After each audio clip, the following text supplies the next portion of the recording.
Hello, everyone. This is Dr. Marty Ross, and tonight is another Conversations with Marty Ross MD. I'm talking with you from Las Vegas, where I just arrived a little bit ago. I have a medical education conference here beginning tomorrow morning, but I did want to take the time to visit with you tonight before that all gets started. I apologize for running a few minutes late here. I was having some technical setup difficulties in this hotel room, but I think I got it all figured out. And so for those of you that are returning, it's great to have you back here again. For those of you that are new, I just want to introduce how you can participate here. So there's a couple ways. Number one, you could write a question to me. And where you do that is in the chat box at the bottom of your screen. I believe it's on the right-hand side. You just write your question to me there and then hit the enter button. And I will let you know it's going to go to everyone. Everyone's going to see that question, okay? And the way that I have the chat box set up, if any of you try to cross talk with each other, we're all going to see it. So I'd prefer that you don't do that and just leave the chat box open for the questions that you're writing for me to answer and for the whole group to see. Okay. All right. And then the other way you can participate is to just listen to the questions that are here and to the responses that I give to those as well, too. Okay. Now, I tend to get a little long-winded at times, but I usually try to provide what I think is relevant information. So I hope you find it that way. I am creating a recording of tonight's webinar as usual. And tomorrow morning, prior to my heading off to meetings that I have here, I will try to get an edited version of that out to you along with a synopsis of what we talked about. If I don't quite get to it early in the morning, because I really do start early, I have my first meeting is at 8 a.m. So if I happen to be a little later, I may not get to it until in the afternoon, but I should be able to get that out to you tomorrow. Okay. All right. And then for those of you that are participating in the live version, you actually get to see the questions. They'll show up on your screen, but because a lot of people listen to these webinars in the recorded version, I will read those questions out loud for everyone to hear. Okay. All right. So without any further ado, let's go ahead and get started here. Oh, one last thing. So I often do not get through all the questions, all right? Although we are in holiday time, which usually means we have a little bit of a less turnout. So you might have a chance of getting your question heard. So if I don't get to your question, it doesn't mean I'm avoiding it. It just means there's too many questions to get to, okay? All right, let's see here. So here's the first question. This is from Patsy. Hi, Dr. Ross. Have you used any of the glycosynergy products with your Lyme patients? And if so, were the products effective? They have a long explanation of how Borrelia hijacks the immune system on their website. And of course, they have products for sale. If you're not familiar with their products, I'm curious to know what you think in a future webinar once you've had the chance to look at the website. So, Patsy, no, I'm not familiar with their products. I'll have to take a look at that. And I will actually probably need to write this down to myself so I don't forget to do it. Actually, let me just do that real quick. Let's see here.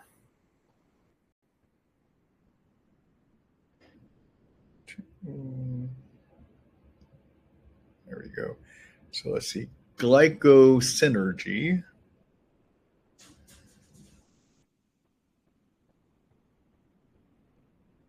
All right. So what I'll tell you is I hope to have that looked at before next week and give you an opinion. Okay. So try to come back next week then. Okay. Let's see here. Thanks for bringing that to my attention. Let's see. Next question is from Bill. Hi, Bill. Let's see. Bill says, hello, Dr. Ross. I'm on clarithromycin, primaquine, atoquin, methylene blue, and rifampin, BioDisrupt, and Lumbrokinase for Babesia and Bart. BioDisrupt and Lumbrokinase and rifampin are to be on an empty stomach. Is it okay to take them all at the same time? Also, some LMDs use a 600 milligram BID dose. You usually recommend 300 BID. Do you ever go to 600? Thank you. All right. So so Bill's on a treatment that again is addressing Bartonella and Babesia. What I will also let you know is it deals with Borrelia too. You're on the agents that you're on would cover you for Borrelia as well too. All right. Now, the reason that rifampin is suggested to be on an empty stomach is it increases its absorption. Having said that, I usually will have people take it with food, and I don't find any decreased effectiveness for it. but ideally you would want to take it on an empty stomach to increase absorption. The reason that you want to take your BioDisrupt and Lumbrokinase on an empty stomach is that the major components of both of those are enzymes. And enzymes in both of those, in the Lumbrokinase in particular, is used to break apart a type of protein called fibrin. And fibrin is a blood clotting protein that is hijacked by biofilms to give them structure. It creates a skeleton structure in biofilms. It's also used by Bartonella and Babesia. They like to wrap themselves up in these fibrin proteins and create these germ fibrin nest. And Lumbrokinase is very good at breaking apart that. So Lumbrokinase, of all the enzymes that we have available to break up fibrin, it is probably the strongest. At least that's what we see clinically. There haven't really been head-to-head studies done looking at it versus other fibrinolytics, like nattokinase happens to be another fibrinolytic. But generally, most of us regard it as the strongest fibrin-busting or fibrinolytic enzyme that's out there. BioDisrupt has another group of enzymes in it that help to break down various aspects of biofilms, including the sugar. And because it's full of enzymes as well, it and the Lumbrokinase could cause problems if you have them with other things. So if you happen to take your Lumbrokinase and your BioDisrupt, which are all rich in enzymes, with other things, including Rifampin at the same time, they are likely to try to digest those and then not be available to get absorbed to deal with your biofilm and your fibrin germ nest. All right. So in terms of things you could take together, you could take your BioDisrupt and your Lumbrokinase together. They're not going to eat each other up, basically. All right. But you do not want to take them with other medicines, supplements, or food at the same time. The Rifampin, although it would be ideal if you could take it on an empty stomach, you definitely don't want to take it with your BioDisrupt and Lumbrokinase because it just may render them not effective, okay? But on the other hand, I will have people take it with food if they need to. If they have no other way of getting it in, okay? All right, then. Rifampin, there's different doses you can use. A standard dose that most of us will use is 300 milligrams twice a day. Occasionally, if I have somebody that's gotten benefit, but we're just not getting all the way there, I may go up to 600 milligrams twice a day. Now, keep in mind, if you go to higher doses on the Rifampin, you increase the chances of getting into side effects.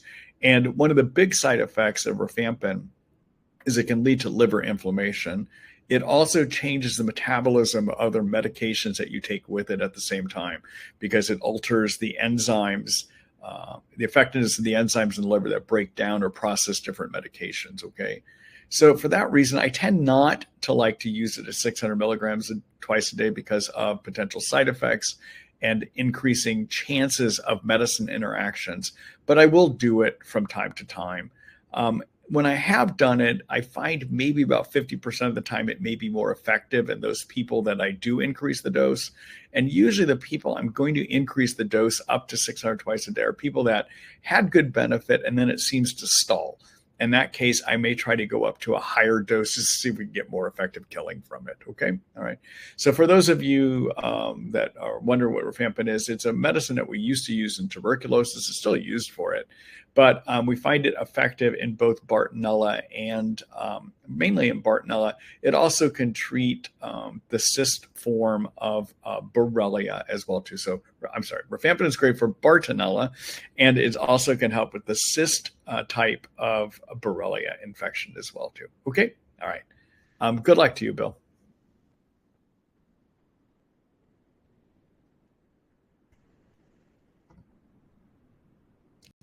Deb says, hello, Dr. Russ. Hello back, Deb.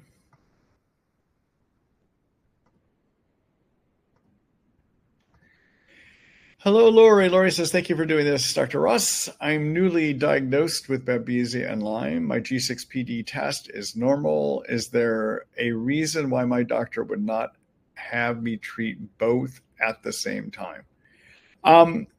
So generally, when somebody has Babesia, well, actually, let me start over again. When somebody has multiple tick-borne infections like Bartonella, Babesia, Borrelia, those big three, I tend to treat for at least 2 at the same time. And as we stabilize treating 2, as we start seeing some progress, maybe 2 to 3 months into a treatment, then I might add in items that will cover for the 3rd one. Okay. All right. So I have no problem treating Lyme and Babesia directly at the same time.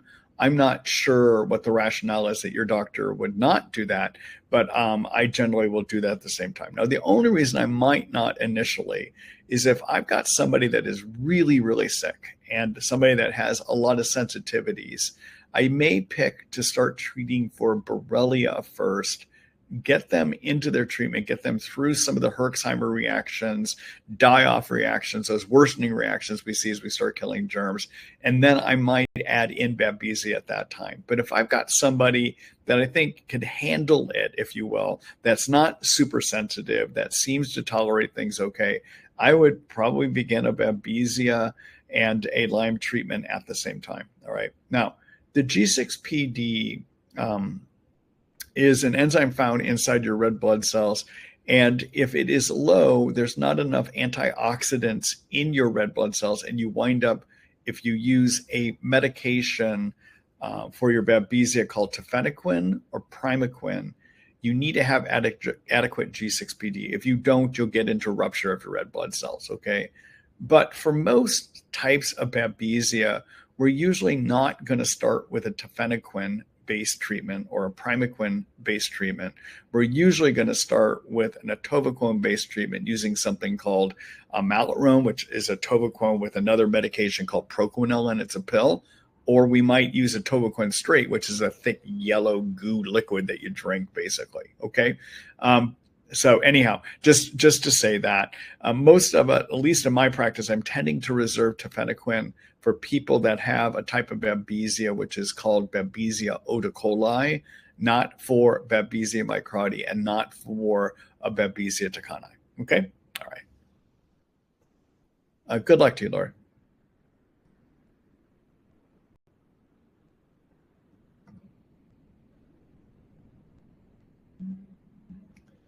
Nancy says, Dr. Ross, thank you for providing this excellent opportunity to speak to you. Great. I'm glad to be able to do it.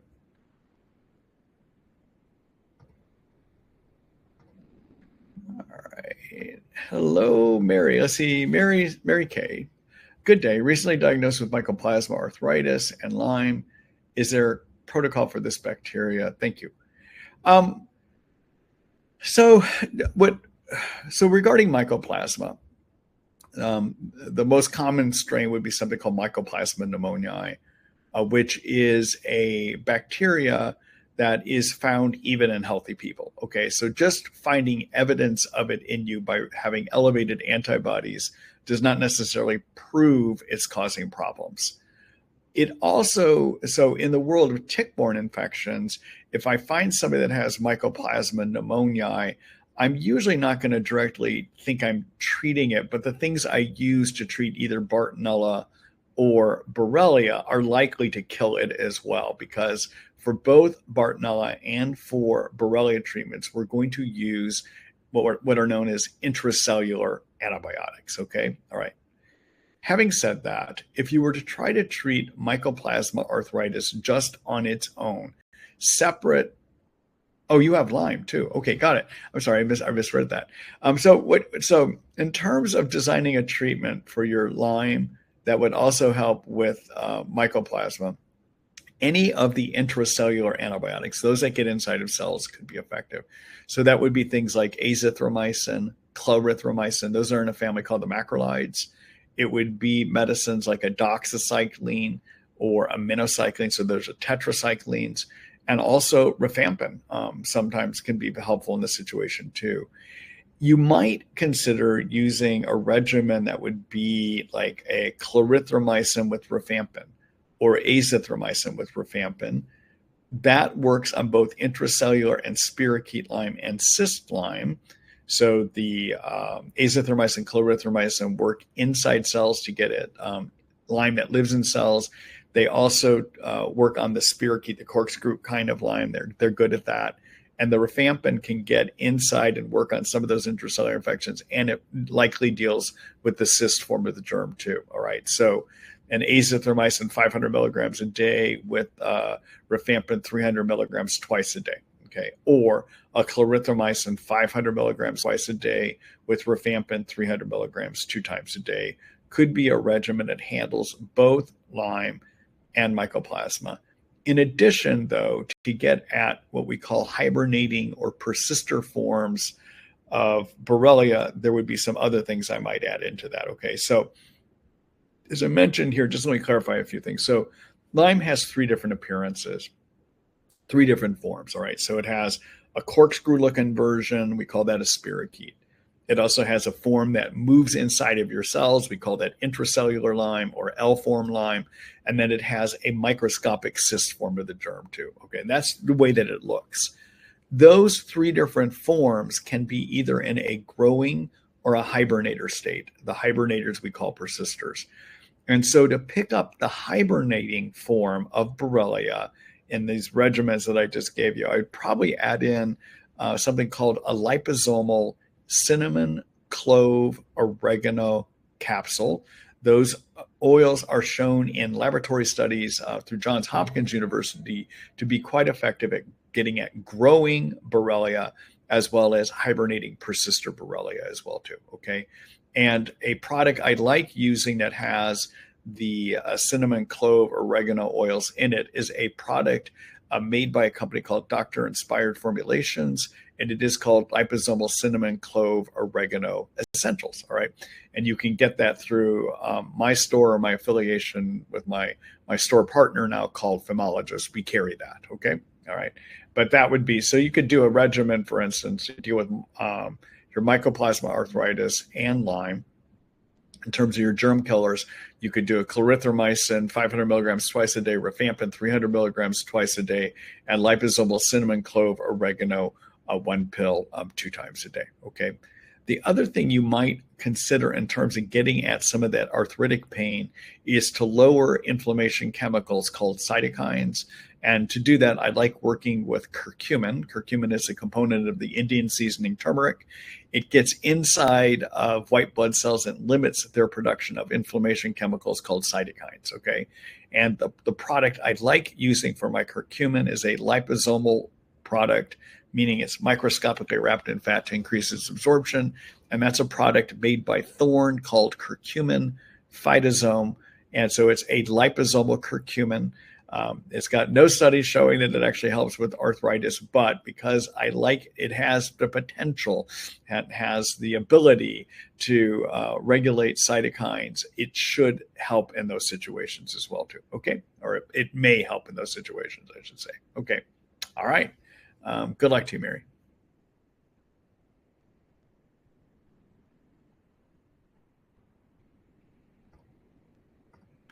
Hello, Nancy. Let's see. I tested positive by Genix Lyme and Bartonella European strain.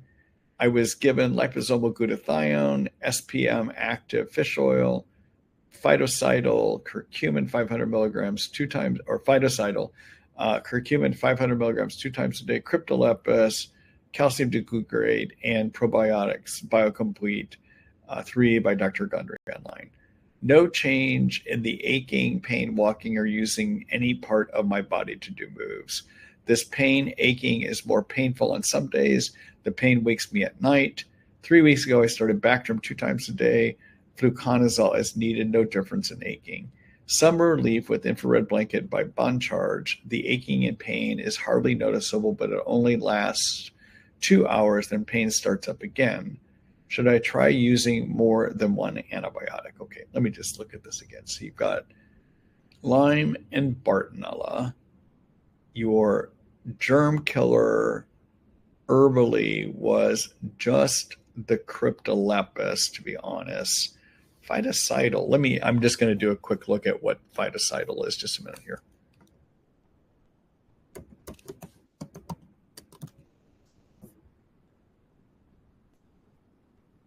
So it's an orthomolecular product that's got, so it's got Andrographis, cat's claw, Japanese knotweed in it. Okay, got it. let's see here. Let me go back. Oh, it's got some sweet, it's got Artemisia in it as well too. All right, let's go back here. All right. All right. So you were on phytocidal that's got some andrographis, Japanese knotweed in it, and you are on the cryptolepis. Okay. All right. No change, and you're aching. And then you added, I can't tell whether you added Bactrim into this mix or not. Okay. I can't tell from what you've written here. What I would say on the herbal front, if you're going to use, I don't find any benefit from andrographis. And the amount of Japanese knotweed that you might have gotten out of that phytocidal would be smaller amount than you would get if you were using it in a tincture form the way that I usually recommend, okay? So it is true, if you were to be more aggressive at knocking down your germs, you might be able to get a handle on some of that achiness. So if you were to do it herbally, you might have better results using a protocol I recommend, which is to use cryptolepis. And I like the product that's made by Montana Pharmacy, Pharmacy. I just find good results with, I trust the product, I'll put it that way. And usually with this for Bartonella and Lyme, I'd like to dose it at a half teaspoon 3 times a day, okay? In addition, I would go with a separate Japanese knotweed tincture.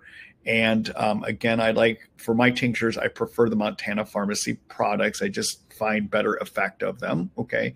And the way I would do that is 30 drops of it 2 times a day. And then finally, I would also work with Liposomal Cinnamon, Clove Oregano Essentials, as I mentioned earlier, and I like doing that at 1 pill twice a day, okay? Those 3 things in combination, I have found clinically to give fairly good results. All right. All right. On the other hand, if you're wanting to do this with prescription antibiotics, what you might look at doing is you could stay with your Bactrim, but you might want to also add in clarithromycin at 500 milligrams twice a day. The fluconazole I would probably take daily. So fluconazole in laboratories, the azoles, which fluconazole and azole in laboratory studies do a good job at getting rid of growing and persister Bartonella. Because it's an azole, it probably picks up the cyst form of the Lyme germ as well too.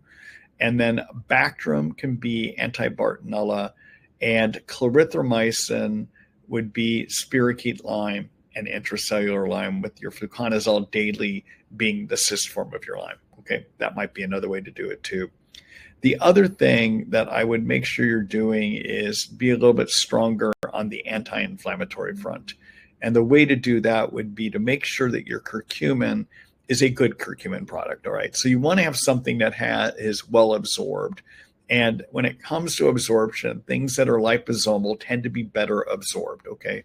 So I prefer for my curcumin products to use a Thorne product called Thorne Curcumin Phytosome, and I prefer it because it's liposomal, all right? And I would do that as 500 milligrams 3 times a day. And if you're not finding benefit from that, then I might bump it up to 1,000 milligrams 3 times a day. Additionally, I would work with liposomal glutathione. And the reason I would use liposomal glutathione is a very strong antioxidant. It's made in every one of our cells, all right? And it's used for detox in our body. It's also used to heal cell damage. But as a potent antioxidant, it basically blocks oxidizing agents from telling your white blood cells to make cytokines, okay? So arthritic pain is due to inflammatory cytokines being triggered by your infections, okay? And you want to get rid of the infections that trigger it, but in addition, you want to go ahead and control the cytokines, all right? So curcumin does that inside your white blood cells, and what glutathione does is it blocks the messages going to white blood cells to tell them to make cytokines, all right? So, and the product I prefer for my glutathione is a product made by Research Nutritionals. It's called Trifortify. It's got really good data showing good absorption. In fact, red blood cell levels, I think, climb 40 to 50% when somebody is actually using that product, okay? And I usually, for that product, will have a person take 1 teaspoon one time a day, okay? All right. Good luck to you, Nancy. I hope that answered your question for you.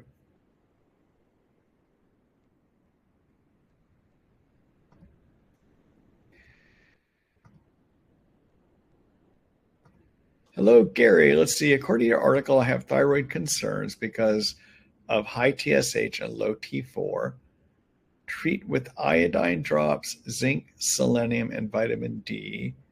Thyroid peroxidase antibody is 0.3, T4 0.81, TSH is 3.38. Okay. So just a couple of comments. So everyone, thyroid stimulating hormone, TSH, is a chemical that's made by your brain that talks to the thyroid and says, make thyroid gland or make thyroid hormone, okay? Most labs report that it is in normal range if it's somewhere between about 0.8 and 4.5 or 0.8 and 5. That's what most labs report. However, most of those labs ignore some good science that tell us that people that have subclinical thyroid disease, that if you were to do, people with subclinical thyroid, well, how can I say that? The way that normal range is decided, that, let me start back. So the way that TSH normal is decided is they pulled a bunch of healthy people off the street and they measured what their TSH levels are. And people that described their health as being normal, that fell within 95% of the average, the mean, the middle, we call that normal. We artificially call that normal, okay?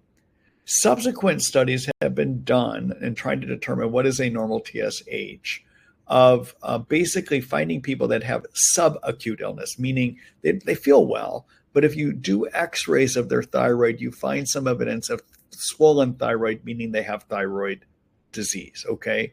And if you remove those people with subclinical thyroid disease, what that 95% of people fall into range becomes between 0.8 and 2.5, meaning anyone that has a TSH above 2.5, once you strip out people that have swollen thyroids that is only seen with an ultrasound, once you remove them, normal falls to 2.5. All right. Now, the way that the brain works is if the brain thinks that your body is not getting enough thyroid, it will start screaming more loudly. So a higher TSH means the brain is yelling at your thyroid, telling it to make more T4 and to make more T3. Those are the two thyroid hormones made by the thyroid gland. All right.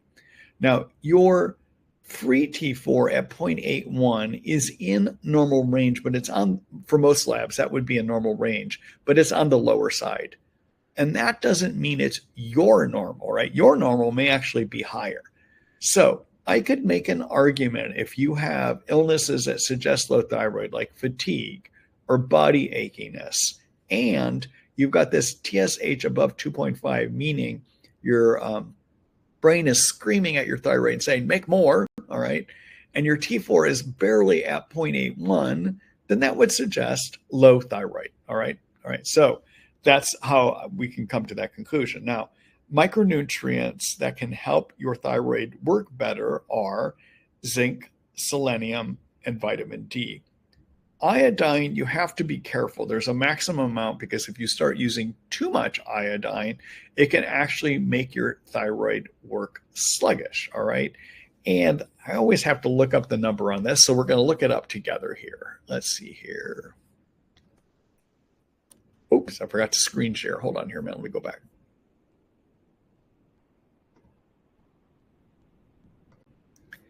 All right, so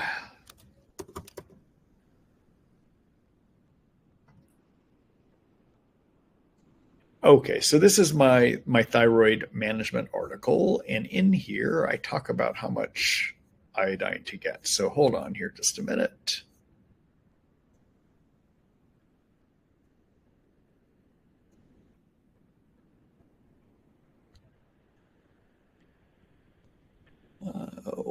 we here?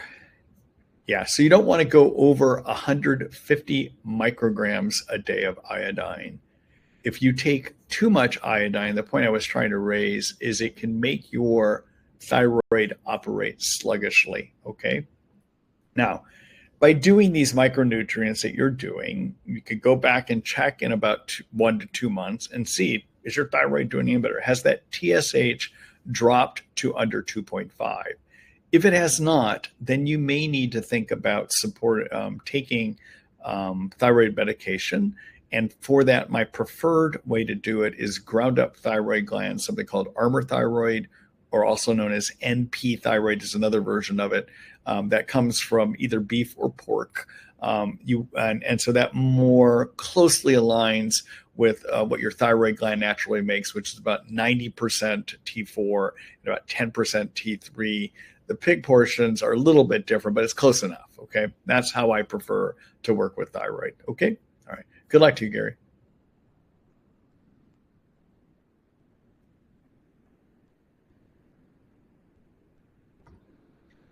Hello, Lisa. Let's see. I got diagnosed with Lyme back in 1998. I've had a few flares since then and also got better with IV antibiotics with insulin therapy. I've been sick for the last year and not one doctor can help me. Not sure if this is another Lyme flare. I am having extreme trouble with my memory. It's scary. I'm only 49. I need help as soon as possible. All right. So Lisa, that's a bad situation to be in, especially if your brain isn't working. It would be hard for me to figure out where to jump in without being able to spend more time with you and asking things about symptoms that could suggest Bartonella is there or Lyme might be there. I would need to know more about your COVID history. I would want to ask a bunch of questions to figure out along the way, did you develop too many yeast in your intestines? And what that has to do with thinking is too many yeast in your intestines release toxins, and they also trigger a lot of inflammation within your immune system, leading to increased cytokines that can give you poor thinking, okay? So there would be a lot of things I would want to ask you to help figure out where to go, basically, okay? So sorry, I can't give you a better response than that here, okay? Good luck. Lisa, you may want to think about, there's a couple ways that you can see me now. I am back in practice, all right? For those of you that don't know that, I think most people know it now, but there's a couple ways you can see me. Number one, you can become a full patient. And by that, I mean, I could prescribe for you, I could order test, but what that requires is a first visit in my office in Seattle, Washington. And for afterwards, for Washington State residents, I could do telemedicine. For out-of-state residents, you would need to still come in and see me about every 2 months so I can prescribe for you, okay? All right, now the reason for that is when you do telemedicine, most of you probably know this, to do telemedicine, I have to be licensed where you're sitting with your feet on the ground when I talk to you. And I'm only licensed in Washington State, all right? Another way, though, that you could visit with me is something I call an educational medical consult, where I can ask you a bunch of questions to help give you a better answer of things you should talk over with your doctor. All right. And that is also done online, but because I don't prescribe and I don't order tests, I only make recommendations for you to discuss with your healthcare providers or for you to consider. I don't need to be licensed where you are when I talk to you. So you may want to consider making that type of visit as well too. All right. So for those of you that are interested in seeing me, let me just show you where you go to find that information. Oops, I think I forgot to set something. Oh, no, there it is. Okay. Why is that not? Oh, there it is. Okay, here we go. All right, so this is my practice website. It's martyrossmd.com. And to look at more information about the types of appointments I'd have, you would come to my appointments tab. You'd hit this Learn and Book Now. And down here, I describe that there's two types of visits I have: a full medical service and an educational medical consult. I describe the differences between both of these, and I even include forms you need to fill out beforehand. And you can read about my whole pricing structure here. Okay. All right. And I welcome new patients. I have, at this point, because I've just reopened my practice, I have room. So if you want to get in and see me, I'd be glad to help you. All right. Get back here. Good luck to you, Lisa.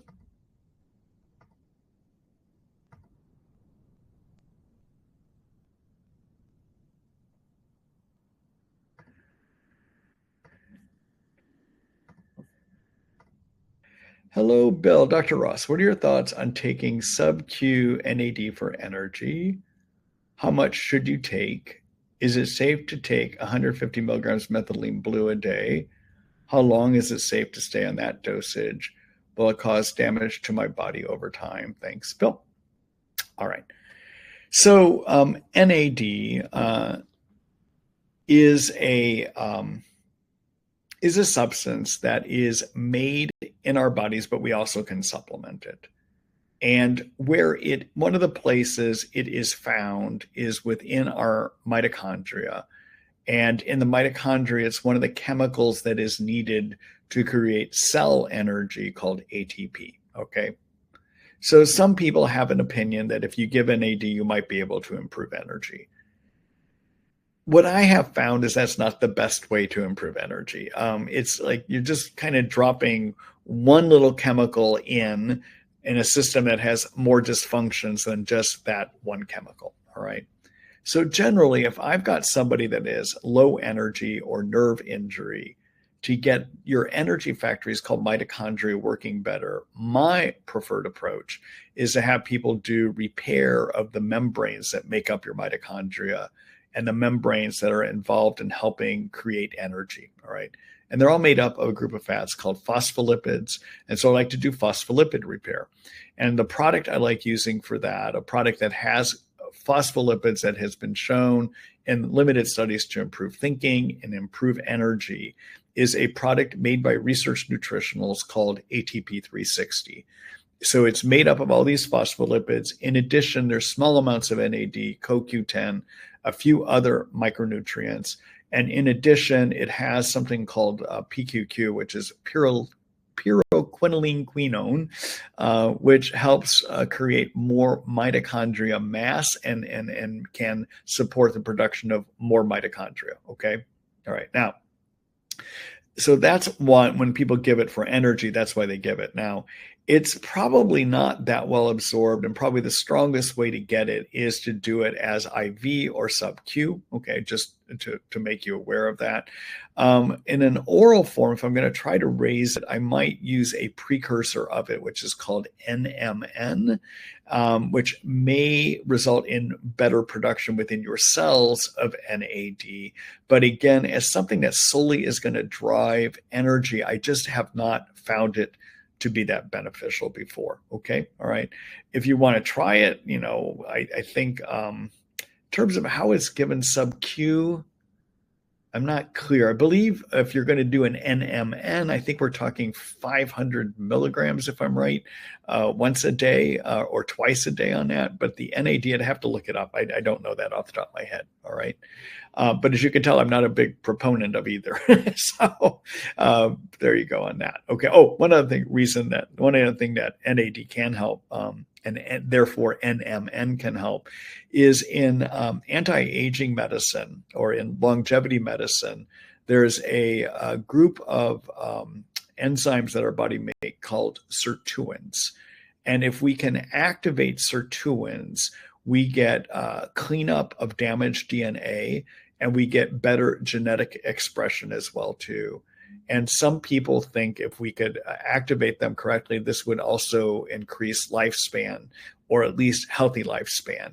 And so NAD and therefore NMN, which is NMN is probably the better way to get this in, are able to activate those sirtuins. At least in theory, they're able to do that. Okay. All right. All right. Then, is it safe to take 150 milligrams methylene blue a day? So we don't actually have any human studies that have been done telling us what is the safe amount of methylene blue to use. Most of us have found that somewhere around 50 milligrams to 25 milligrams to 50 milligrams twice a day produces good killing effect. And then you have people like Dr. Richard Horowitz, that is part of his protocols, is using it to kill, but it's also using to deal with some of the side effects of his dapsone. And in those protocols, he's using it up to 600 milligrams a day. And I'm not clear about the safety on that. I can tell you that does seem to be excessive. We know in animal studies that excessive amounts of methylene blue may be linked to cancer, but we don't know if that's the case in humans, nor can I tell you what is quote unquote excessive amounts of methylene blue in a human. I advise my patients when I'm using methylene blue that is in anything that we do, there's risk and benefits, all right? And so because we don't have human safety studies with methylene blue, using it at any of the doses we use in tick-borne infections or for prolonged periods of time, I suggest that we try to use the lowest dose that moves a person forward. That could be 25 milligrams twice a day.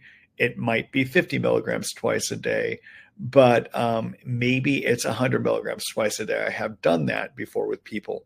But in people I have to leave it on for more than 6 months to a year, I am letting them know that I cannot guarantee the safety because I just don't have any studies to guide me on that. Okay?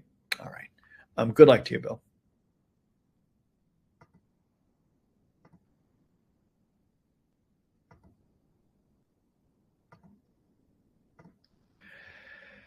Hello, Jennifer. Let's see. Do you have any recommendations for Magellan's fungus? I believe it is Athelia rolfsi that is driving the other issues. Also, I am on NAC with glycine at 1,800 milligrams per day, serapeptase.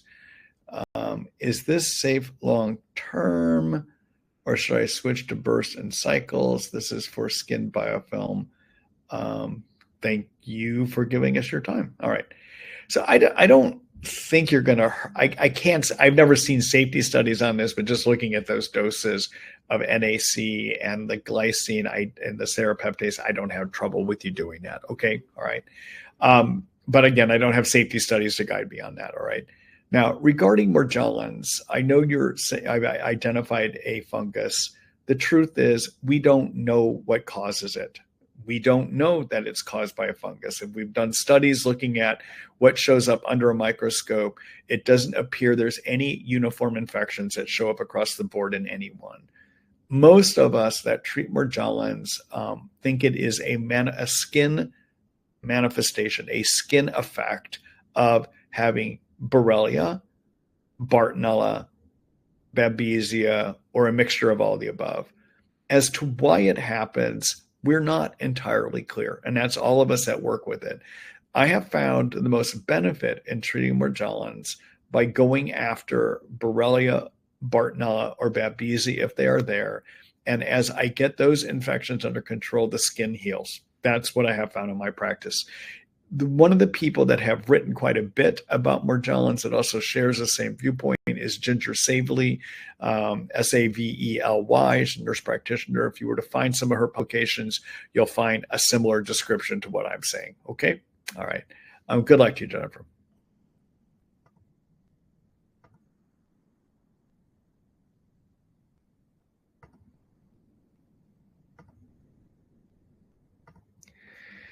Hello, Mira. Let's see. Hi. Would you consider switching antibiotics from minocycline and rifampin if no significant improvement has been made in treating Bartonella in the last 3 months?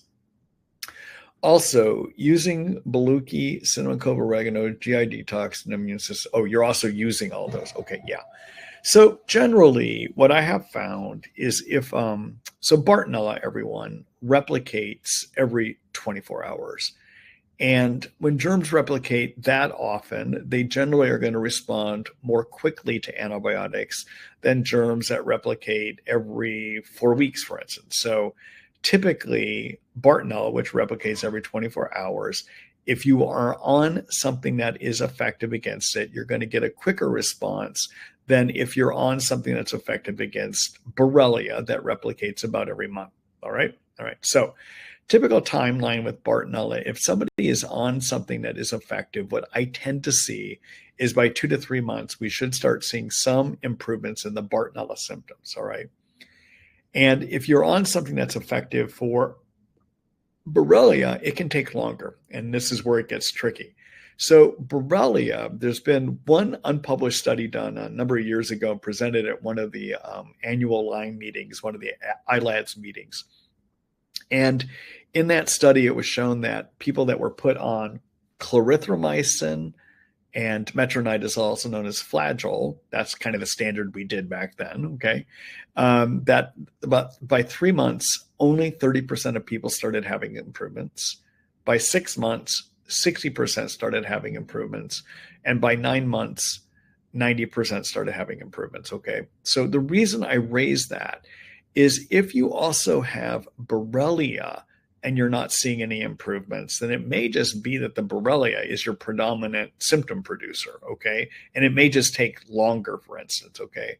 But sometimes we can tease out Bartonella symptoms. So things that suggest Bartonella that you can follow to see if a Bartonella treatment is working, you would look at things like pain on the balls of the feet. So sometimes people with Bartonella have a lot of pain on the balls of the feet. And as you treat, that pain on the balls of the feet should start getting better. Okay. All right. Doesn't mean it'll all be gone by 2 to 3 months, but it should start improving. All right. Some people with Bartonella have a lot of neuro and psych symptoms. So ongoing anxiety, for instance, or depression. And often by 2 to 3 months in, if you're on something effective, those should start lifting, not gone, but they should start lifting. Neurologic symptoms can be tremors or shakes, sometimes numbness, sometimes nerve pain, so sharp shooting, stabbing, burning, piercing, electrical pains. Those can be seen in Bartonella as well. Air hunger sometimes can be seen in Bartonella too. So if you've had any of those and those are all starting to get a little bit better, that can suggest Bartonella is getting better. And then finally, Bartonella can also lead to a brain fog and cognitive dysfunction. Now, I will let you know that Borrelia sometimes can give you some of these same symptoms too, all right? It's just that they tend to be a little bit more predominant and severe in Bartonella. So you'd want to follow those. And if some of those seem to have gotten better, probably means your Bartonella treatment's working, all right? But if you look at it and you've got no changes at all by 3 months, and especially if you don't have Borrelia you're treating that may be making it difficult to see the Bartonella improvements, then by 3 months, you might want to start thinking about changing to a different regimen. Okay? All right. Good luck to you.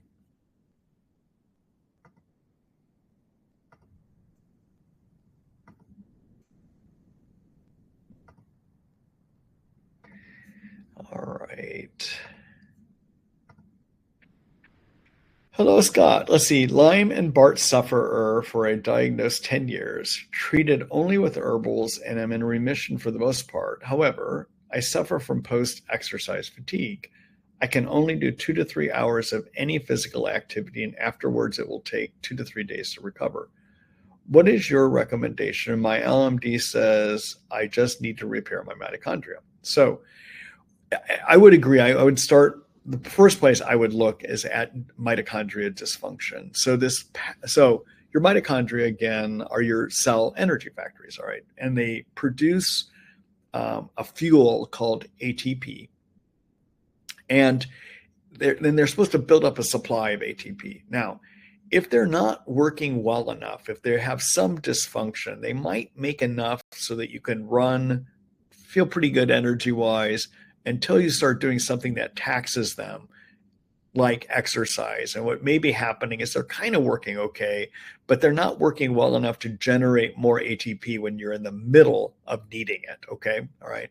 So this kind of situation where you see somebody that is doing fairly well, but then they start exercising, they poop out and can't have a hard time recovering. Yeah, that is one way that mitochondria dysfunction can present itself, okay?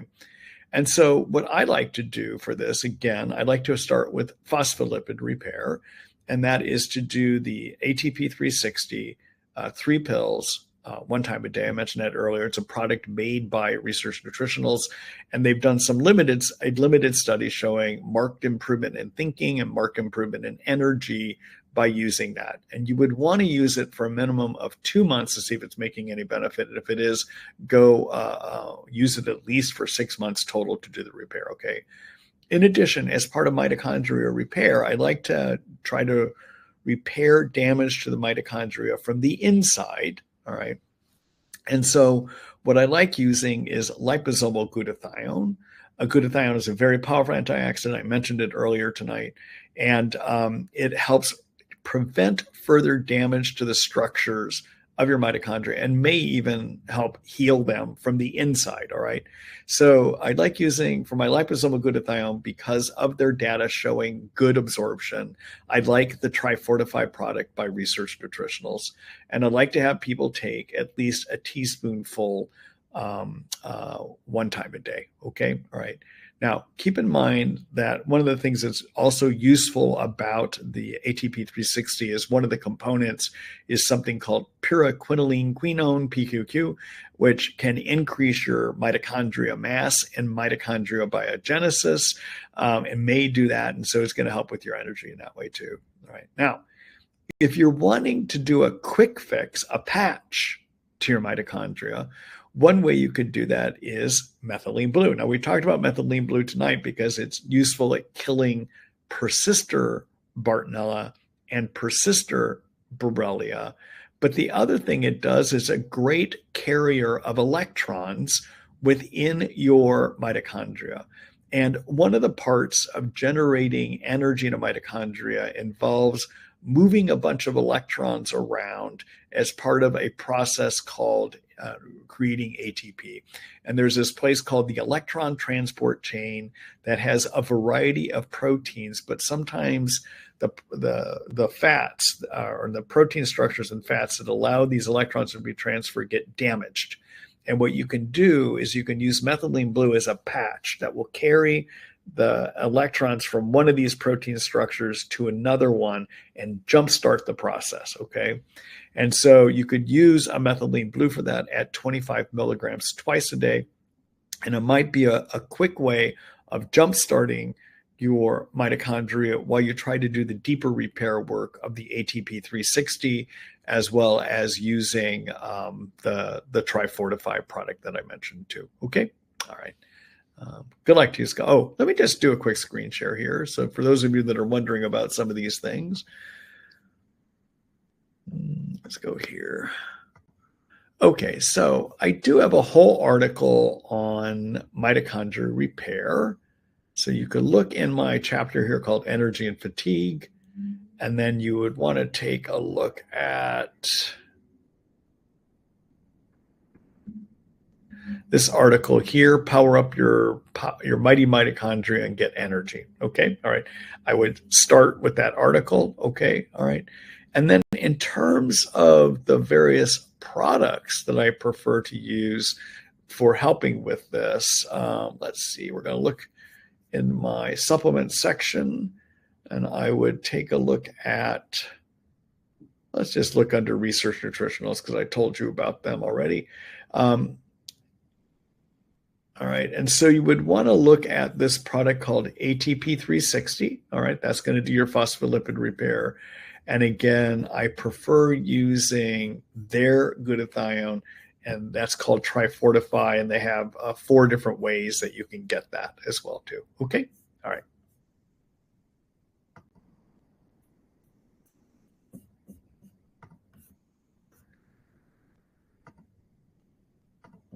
Good luck to you, Scott.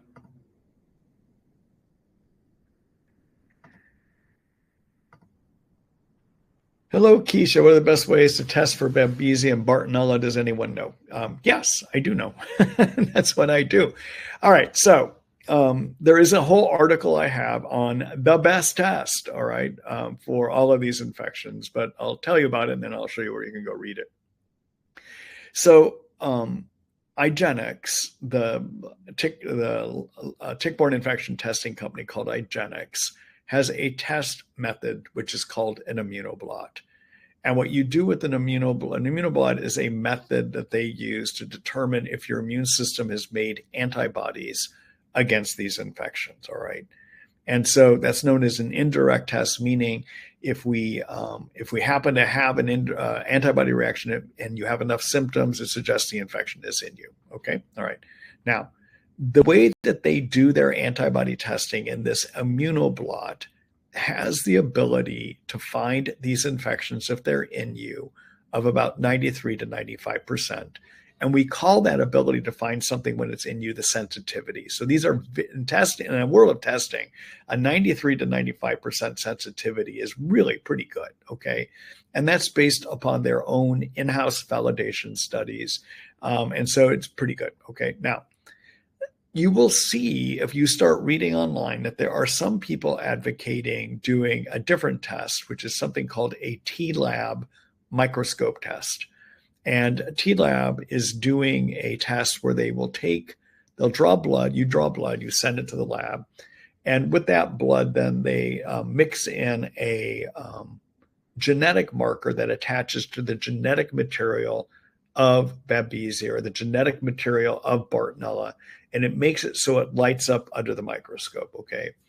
Now, that test, when it comes back positive, truly means you have it. The chance of having a false positive is pretty small because it's the only way you're going to see this stuff is if the genetic material of that germ lights up because you tagged it to do that, okay? Now, the problem with that way of doing it, which is called direct testing, you're looking to see if you can see it under the microscope. The problem with direct testing is those germs have to be swimming by the needle when you draw the blood. Bartonella probably doesn't readily live in the blood. Babesia may. Babesia does live in the blood, and so maybe it's a sensitive test for Babesia. But the trouble is with these direct tests, these microscope tests, and genetic tests like a PCR genetic test, is that no one has ever done studies to tell us how good are they at finding an infection when it's there. They haven't done the sensitivity studies. T-Lab hasn't done it. Other labs that do direct testing have not done the sensitivity studies. So we just don't know. So the best you can say about a T-Lab Bartonella or Babesia test is when it is positive, those germs are definitely in you, okay? All right. But when it's negative, it doesn't 100% exclude it.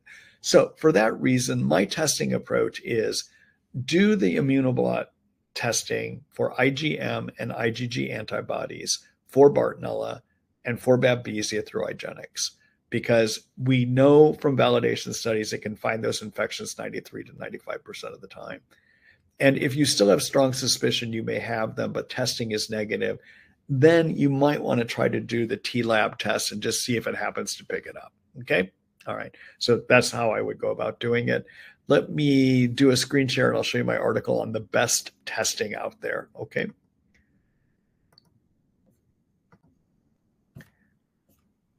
All right. So if you look in my Lymeology guides and you look under tests, you're going to see this article called Best Lab and Tests for Borrelia, Bartonella, and Babesia. That's where I make the case for why the immunoblot is best. Okay. Now, there's one other thing I'll say about the immunoblot method that that IGeneX uses. That one of the things that makes it really good too is they're looking to see, they test to see if you have antibodies against multiple strains. All right. So for Babesia, they can test directly to see if you have antibodies against Babesia microti, Babesia decani, and in addition, they can test to see if you have antibodies against the whole genus of Babesia. And in that genus is Babesia odicoli, which is one of the growing strains we think that are bothering people. Okay. All right. And we think there may be 15 or 20 strains of Babesia that impact people. So essentially, because IGeneX is testing for the whole genus, everything, they could pick up the 15 to 20. Okay. Bartonella, we think there's about 15 strains of Bartonella that can infect people, causing problems. And IGeneX can test for 4 of those. And in addition, they test for the whole genus, meaning they can pick up all 15. But they can do specific testing for 4, and then they do genus species testing for the remaining 11. Okay? All right. So that's one of the things that makes the IGeneX method really good, too. Good luck to you, Keisha.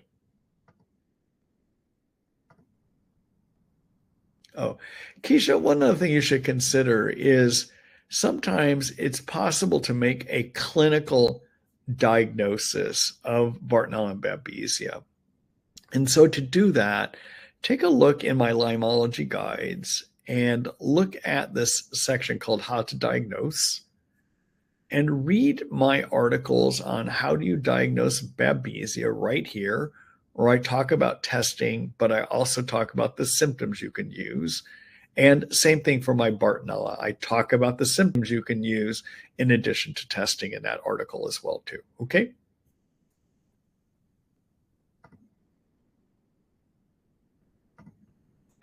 All right. Good luck to you, Keisha.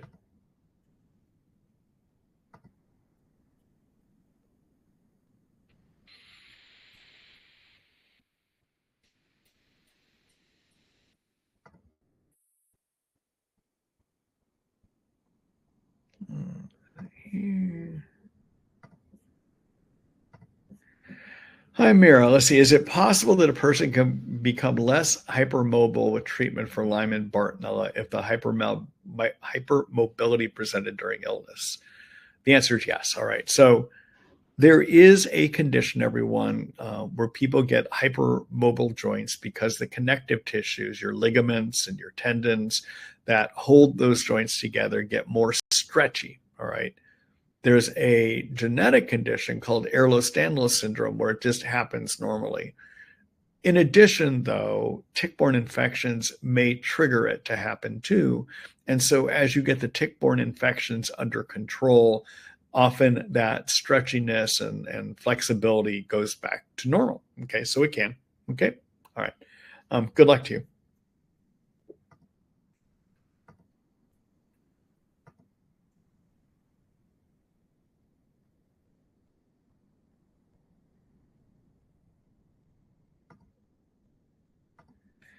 Hello, Deb. Let's see. Oops. Could you please give your opinion on some results? They were found on my patient portal marked as normal, and my NP is missing. IGeneX, Bartonella, GIG positive, as well as tick-borne relapsing fever, Borrelia species indeterminate. All right. So if a Bartonella IgG is positive, that means you've got laboratory evidence that Bartonella has been in you before. It could still be in you, or it's just the memory of the immune system. So if you have symptoms suggesting Bartonella and you've got elevated Bartonella IgG antibody results, then I would say in those situations, I often will try to treat for that. Okay. All right. With germ killers, basically. All right. The tick-borne relapsing fever indeterminate, some doctors will treat that as a type of Borrelia. I tend not to. I just don't find much benefit in going after the indeterminate results there. Okay, mycotox. Zearalenone is normal, is less than 3.2, and mine is 62.9. Oh, zearalenone normal is less than 3.2, and mine is 62.6. Citrulline normal is less than 25. Mine is 389. So yes, you've got, evidently you have those two toxins in you. And in a situation like that, on a urine mycotoxin study, I would wind up putting a person on binders to try to bind up those toxins. Okay. So yeah, I would wind up going after that as well too. If you're looking for an approach about how to do that, take a look at my article on how to approach mold toxin illness.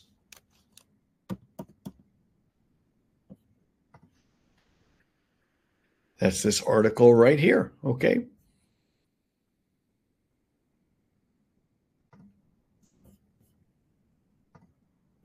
Good luck to you, Deb.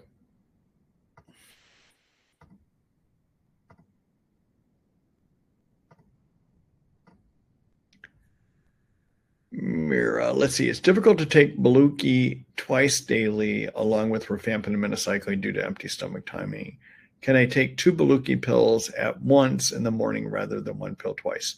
Yes, you can. So everyone, Maluki is lumbrokinase. It's a lumbrokinase product that's manufactured by a company called Canada RNA. And again, as we talked about lumbrokinase earlier, lumbrokinase is a very valuable enzyme. It actually comes from earthworms. I think that's one of the more intriguing things. It's a group of enzymes that come from the skin of earthworms, and it is the most potent fibrinolytic natural medicine fibrin buster that we have. And again, the reason to use it in tick-borne infections is in particular in Babesia and Bartonella.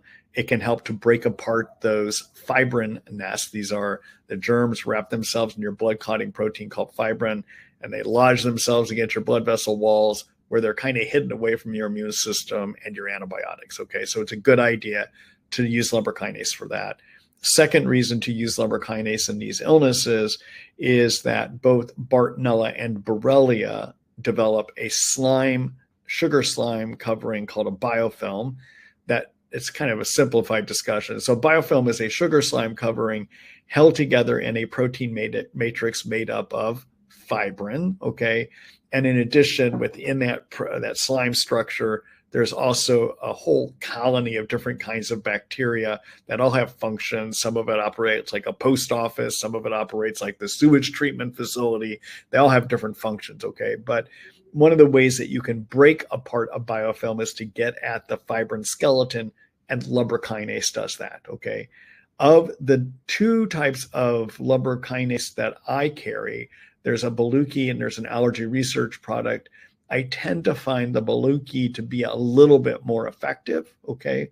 My understanding also is that Research Nutritionals now has a newer product that their studies say may be stronger than the Candida RNA, but I haven't used that in my practice to see, because I've been fairly happy with the Candida RNA result as well too, all right?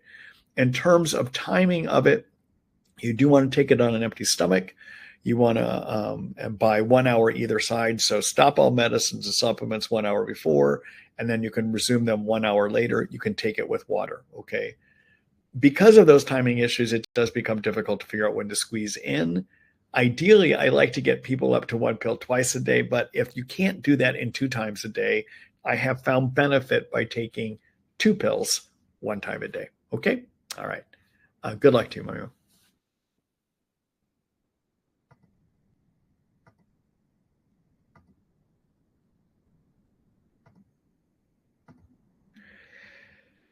Hello, Charles. My ND thinks Lyme toxins are a big deal. Aside from mold toxins, does this need to be considered as important? Will GI detox and well call work for this? So the truth is we don't know. No one's done studies looking at, do Lyme toxins make a difference in whether you're going to get well or not? I'll just be honest with you. We do know, because we have good studies to measure mold toxins, that as we lower those mold toxins, people feel better. But because we don't have a way of tracking Lyme toxins, we have no idea as to whether it helps to remove them or not. I mean, you would think it might, but we just don't have any evidence of it, okay? And so maybe it is, maybe it's not.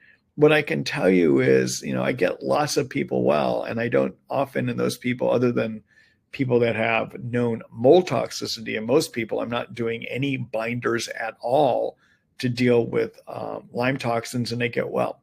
So I'm not clear it's an issue that we need to deal with, okay? All right. Good luck to you, Charles.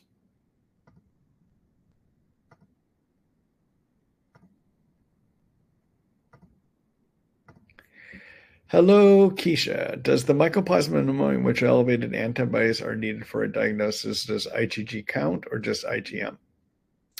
Both IgM and or IgG antibodies being elevated can suggest mycoplasma pneumoniae is in you. As to whether it's causing a problem, we don't know. Because again, if we were to pull 100 healthy people off the street, we would find probably in about 20% of them or so elevated antibodies, either IgG or IgM, against mycoplasma pneumoniae. And these are people that feel healthy. So what happens is our immune system makes these antibodies so that we can cohabitate with these germs.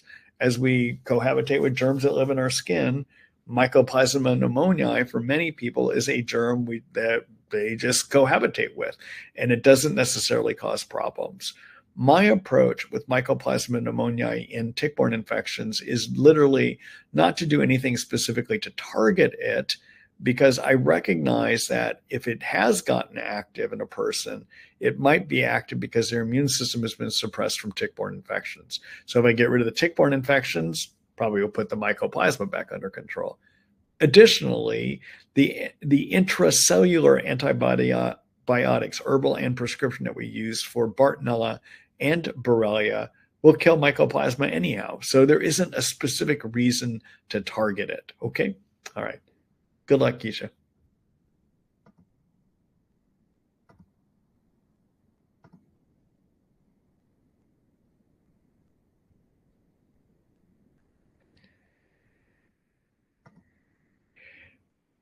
Hello, Nancy. This is Nancy. My question was missed. No, I got your question. I did the whole question about SPM active and phytocidal, so I'm not sure.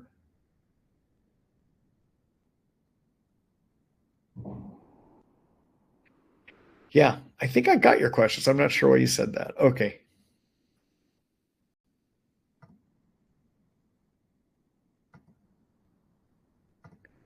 Hello, Myra. Let's see. What screening test should be done prior to and during treatment with minocycline and rifampin? Make sure liver or other organ is not adversely affected.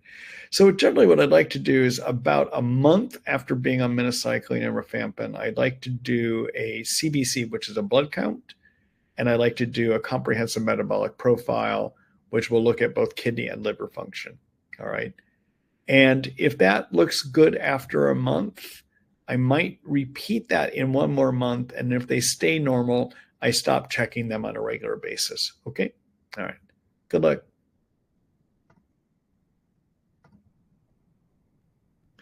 So the reason I check the complete blood count is sometimes antibiotics can suppress the bone marrow, so you don't make as many red blood cells. It's a rare thing. I rarely have seen that happen, but it could happen in theory. Okay.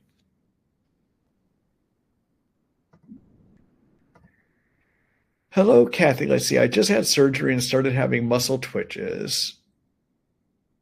I've had those for 20 years, but got worse with recent surgery. I've seen a neurologist and have done many tests. My magnesium is normal. I also have joint pain and started having restless legs. The symptoms go away with antibiotics.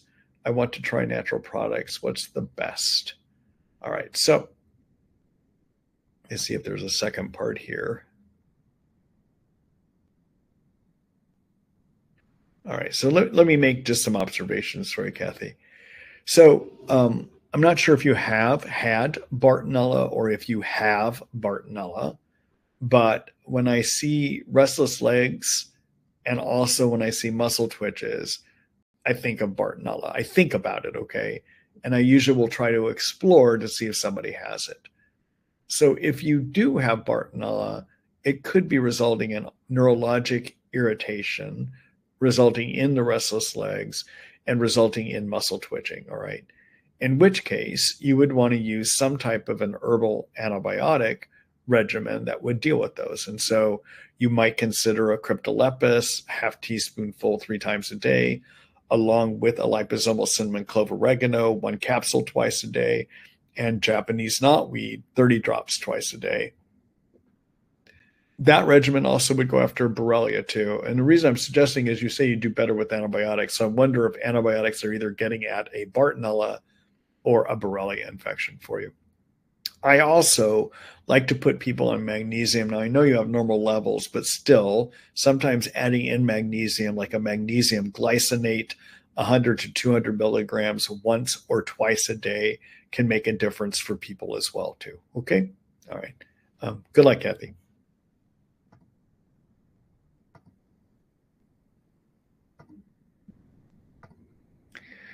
Hello, Deborah. Could you please discuss the order of treatment for patients with EBV, Lyme, and Chlamydia pneumonia? What herb supplements would typically use? So, generally, I'm going to go after Lyme first. And again, as I've mentioned earlier tonight, well, I actually went in. So, earlier tonight, you heard me say that the things you do for Lyme probably are going to take care of mycoplasma pneumonia. They're also going to take care of chlamydia pneumonia. Okay.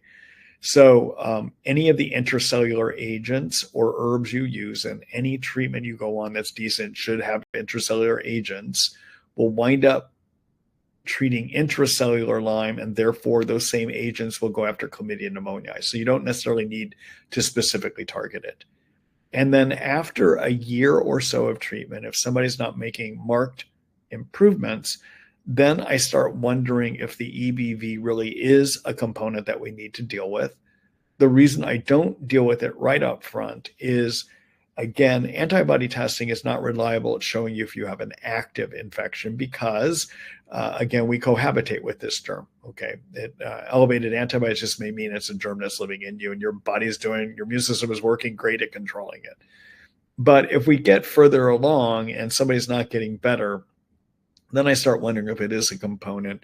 And so usually around a year, I might do something. I also don't do anything against EBV before a year because often getting your tick-borne infections under control will allow the immune system to work better so that it can deal with the chronic Epstein-Barr virus infection as well too, okay?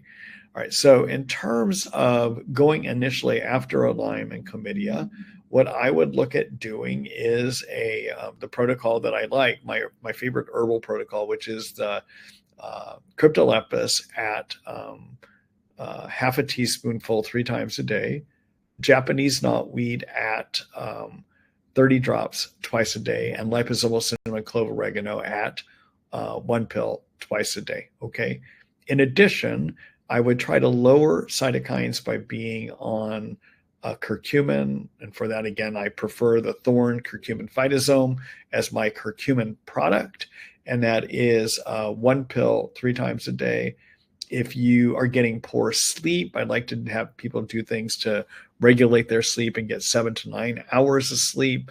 And if there is any signs of adrenal fatigue, which means that you tend to crash more in the afternoon than the morning, I tend to like to put people on ashwagandha at 400 milligrams, 2 pills in the morning and 2 pills between 1 and 2. Okay. All right. So those are all steps in my Ross protocol that you can take a look at, and you'll see those as starting points in there. Actually, I'll show it to you real quick. All right. So my Ross protocol you can find here. And in it, I basically outline the key areas you want to focus on any tick-borne infection. So first of all, you want to get sleep. I tell you how to do that. You want to be on a healthy plant-forward diet. I tell you how to do that. You want to promote a good intestinal microbiome by being on probiotics, especially if you are going to be on herbal or prescription antibiotics. You want to do things to lower cytokines. That's the curcumin I told you about. You want to be on an adaptogen to help support your adrenals. That's the ashwagandha I told you about. I like being on a good multivitamin. And then in terms of the infection treatment plan you could do, you would look at my Lyme infection section here, and you'll see down here, I have an option, which is option 3, Babesia, Bartonella, and Borrelia treated all at the same time. That would be the crypto I just told you about, Japanese knotweed, and cinnamon clove oregano. Now, you'll notice here that the crypto dosing is 5 milliliters, 1 teaspoon, 3 times a day. I only go that high if I think Babesia is present.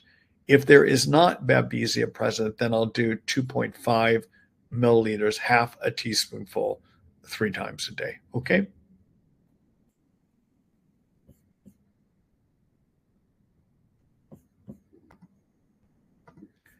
All right. Good luck to you, Deborah.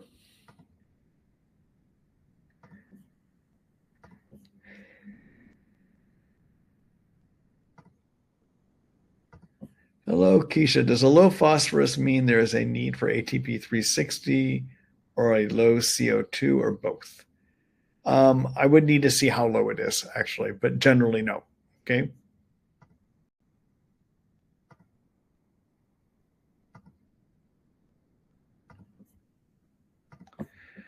Hello, Kathy. Let's see. My teen gets very sick every 2 months. Are you saying it could be because of Borrelia? She has Bartonella and Borrelia. She's only been on azithromycin. So when we see a pattern of somebody getting sick every month or every 2 months, there's a cycling of how that happens. That kind of cycling of a month or 2 months is a pattern we sometimes see in Borrelia. We think it has something to do with the growth patterns of the germ, where the germ grows more on a monthly basis. It replicates itself, and it may start cycling together in terms of replication. Okay, so yeah, if I see somebody who's got a pattern of worsening, either on a monthly or bi-monthly basis, I'm going to start wondering about Borrelia as being part of the things that they have. Okay, that's a good point. Good question there, Kathy. Thank you.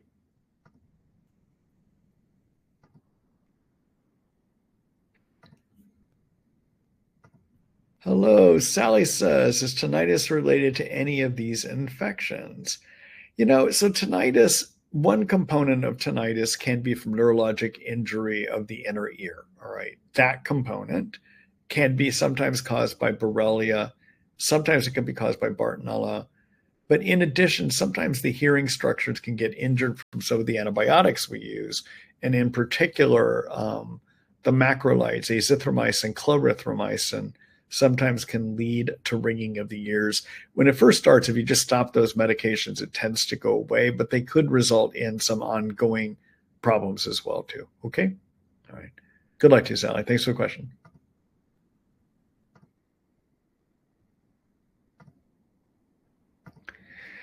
Hello, Aaron. Let's see. What is your opinion on eczema biological being prescribed to a child age 13, already through puberty change at age 8, with Morgellons disease, possible Bartonella, 41 KD IgG positive Lyme? So I'm not opposed to the biologic, but I want to make sure that before doing so, they also looked at the major cause that people get eczema in these disorders, and that is from having either been on antibiotics or from immune suppression or for being on steroids at some point.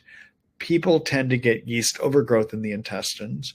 And one of the ways that one of the effects of yeast overgrowth in the intestines is it triggers your immune system to make cytokines, so that can give you fatigue, can give you symptoms that look like Bartonella and look like Borrelia. Okay, so you get cognitive dysfunction, fatigue, body pains.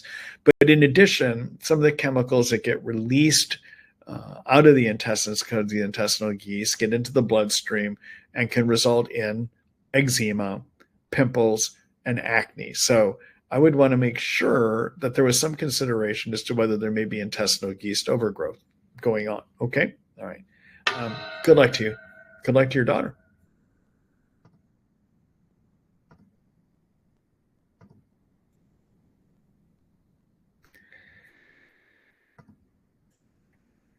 Oh, so in terms of looking to try to figure out if your daughter has too many yeast, take a look at.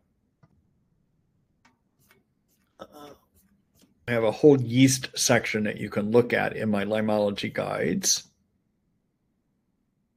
And take a look at this article here. It gives you some tools to help figure out there could be too many yeast. Okay.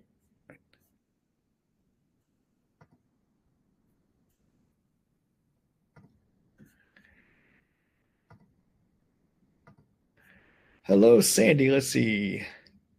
Can you recommend supplements or herbals to repair cartilage damage from Bartonella? Any ideas, additional glucosamine chondroitin? Yeah, I actually have a great idea for you. So the studies about glucosamine and chondroitin do not look good. And when we really look over time, we look at multiple studies, they probably do not result in great cartilage repair. Okay, just to be honest with you, right?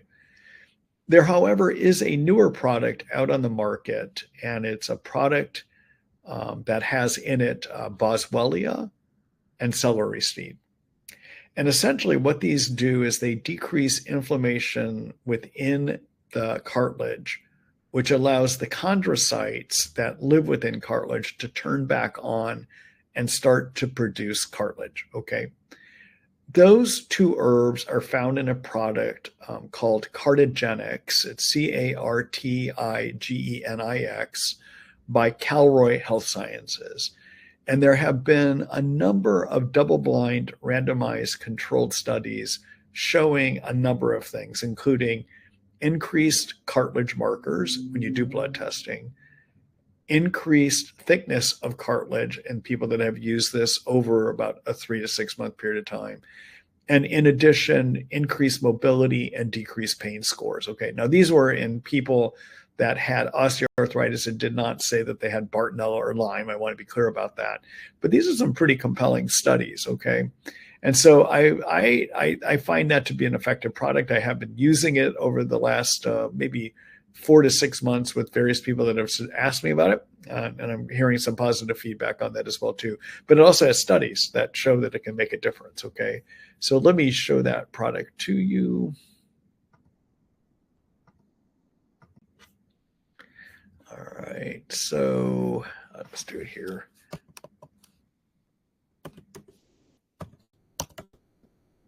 Oh, come on. All right. Well, I thought I got my search thing working there better last time, but let's go over here. So we're going to go to Calroy Health Sciences. And it's this product right here called Cardigenics. Okay. All right.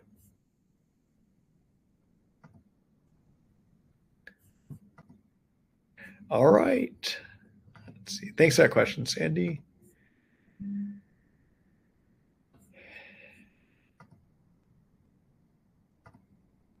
Gail wants to know, is there an alternative to Maluki? The answer is yeah, it would be the Allergy Research Group product, Lumbrokinase, which I find to be effective, maybe not quite as effective, and it's a little bit less expensive. Okay. All right. Good luck, Gail.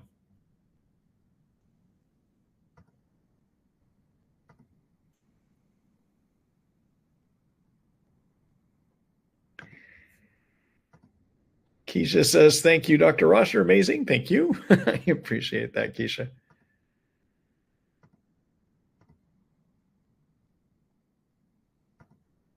And this is from Nancy, and I just thought I would share it. My husband uses the Cardigenics and noticed his arthritis is less painful. He has used it for a month. Yeah. So I have osteoarthritis of the knee too. And I started it a number of months ago and found good improvements. Okay. All right. I'm still going to need a knee replacement. Unfortunately, it's helped. I'm a lot more mobile with it, but I think I got on it a little bit too late, but it can do some good stuff. Yeah. So I like it. And then finally, one last question, and that's going to be it. Let's see. Quick question. Do you have a favorite multivitamin from your shop? Yep. I prefer working with the Physicians Daily by Researched Nutritionals. Okay. All right. Thanks, Jennifer. All right, everyone. That's it. Been good being with you here again tonight. I'm glad I was able to take the time. Tomorrow, I'm in a workshop for a few days on hormone management, actually, all kinds of hormones, thyroid, estrogen, progesterone, testosterone, et cetera, insulin management. I'm at the annual Longevity Fest for the American Academy of Anti-Aging Medicine here in Vegas. And I'm looking forward to it, but I'm glad I was able to take some time with you all tonight before I jump into that. So good night, everyone. And then look at your email tomorrow morning. I hope to have the edited version of the video up along with the synopsis tomorrow morning. If not tomorrow morning, it will be tomorrow afternoon. All right. And then I am scheduled for another webinar next week, and I hope you'll join me then too. All right. Good night, everyone.